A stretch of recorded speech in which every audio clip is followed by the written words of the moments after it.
Hey, all you viewers, to be named later, how we doing today? I know, you can tell by the big red box with the black stripe and the red lettering. We're going to take a look at something else by Kershaw. Today, it's the Outlier. Now, I have to admit, straight up, when I saw this, I went, I've got to have it. I am a huge fan of karambit / hawkbills, however you want to phrase them all the way with the curve and the points and whatever, especially after watching some Doug Marcaida videos about a karambit. And I know, here we go. Blah, Doug Marcaida didn't freaking design this, you dumbass, blah. I know, I'm just saying I am a fan of his work and the videos he's done with the training techniques that he has for Marcaida Kali with karambits. It's flawless and it's beautiful. Before we get to the knife, as usual with Kershaw, they give you a great thing about taking care of your blade and all the fun stuff. Alright, I know.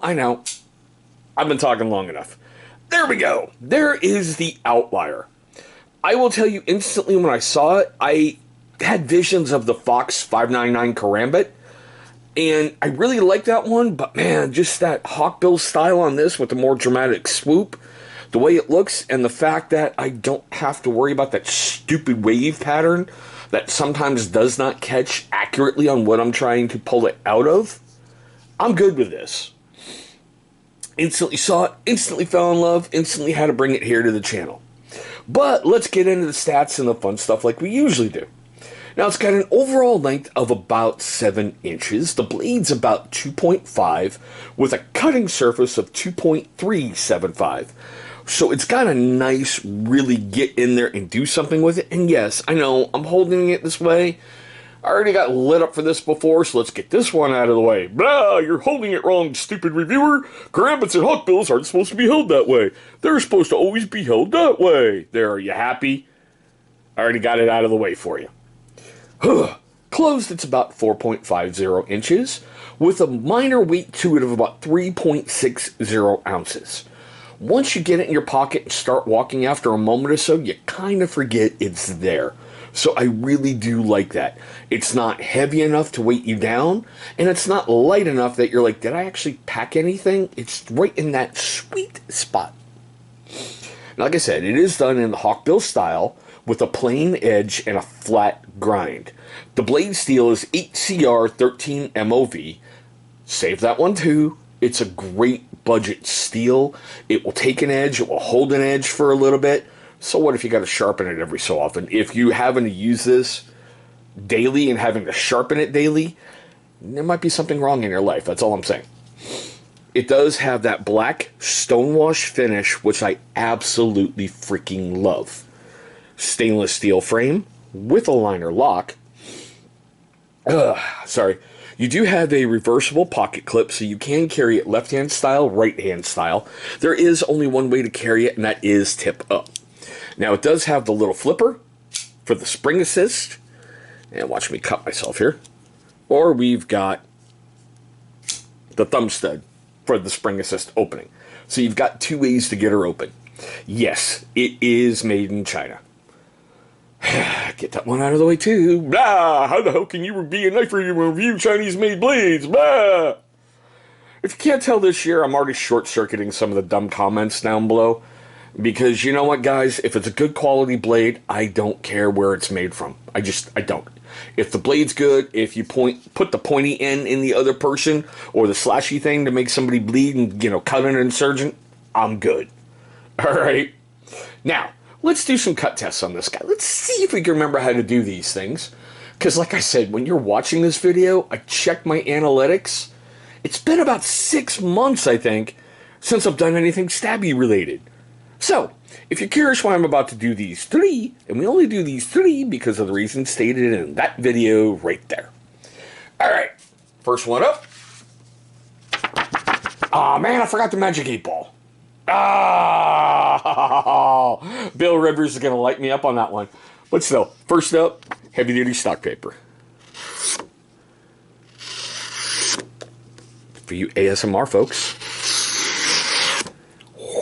How was that sound? Let's see if we can get a curlicue. Ah, it started. It started. Right there. It started. Alright, the reasons why I like to do the curlicues is anybody can just come along and go, sharp.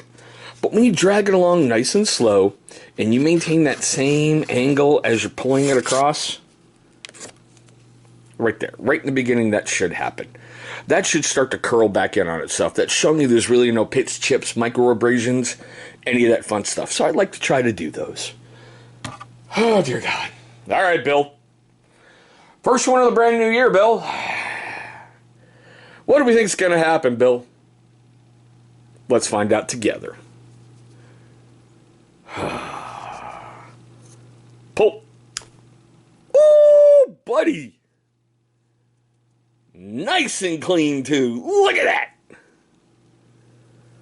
Ooh, my heart was pounding there a little. I was like, please, please, not for the first of the year. Don't make Bill that happy. Slice test, no problem. And yes, making his triumphant return to the channel, Mr. Ratchet Strap. He's still alive. He's still kicking. But we're going to take some more off him right about now. Oh, yeah, you could hear that ripping all the way through. All right, let's look at the blade like we usually do. Really, a little bit of snowfall. No big deal. I really don't see an issue on the blade. So, okay. Now, let's get into the cost and the fun stuff. So I did the homework for this guy on January 3rd, 2023, which is conveniently the very same day that I'm doing the review. I found it on Amazon, Kershaw, and Blade HQ. On Amazon, it's $42.77. Prime, and as of 1/3/23, it is same-day eligible, which means it's going to show up at your house about 9 to 10 o'clock at night. I've done the same day before. Don't like it. Really don't recommend it unless it's something you desperately need. Over on Kershaw, it's $57.59. It is out of stock on Blade HQ, but when it is in stock, it's $44.95. It's been reviewed 3 times on Blade HQ for a 5 out of 5 star rating, 15 times on Kershaw for 4.5 out of 5, and 43 times on Amazon for a 4.7 out of 5 star rating. Okay, the fit and finish, I love. Feel in hand, I love. Get over it. Yeah, I'm holding it that way for aesthetic purposes.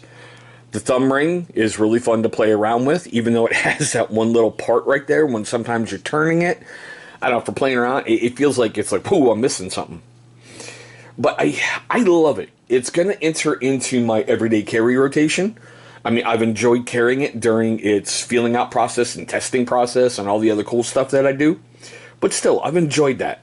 But we are at the most important part of the video. I want to know your questions, comments, love, hatred, anger, all that fun stuff right down below. Do you have an Outlier? Have you used one before? Would you recommend one to a friend? You know, all that fun stuff. Please, let me know about it down below. Let's start a great conversation on this blade. Let's kick off 23 on a great note, right? Now, if it made you laugh, made you cringe, made you cry, made you do any of that during this video, please hit that big old thumbs up. It's only going to show love and support for the channel, and that is always appreciated. But there we go, guys. My weird, quick tabletop look on the Kershaw Outlier. Thank you so much for watching this video. I hope you're having a great day, a safe day, and hopefully I'll see all of you in our very next video.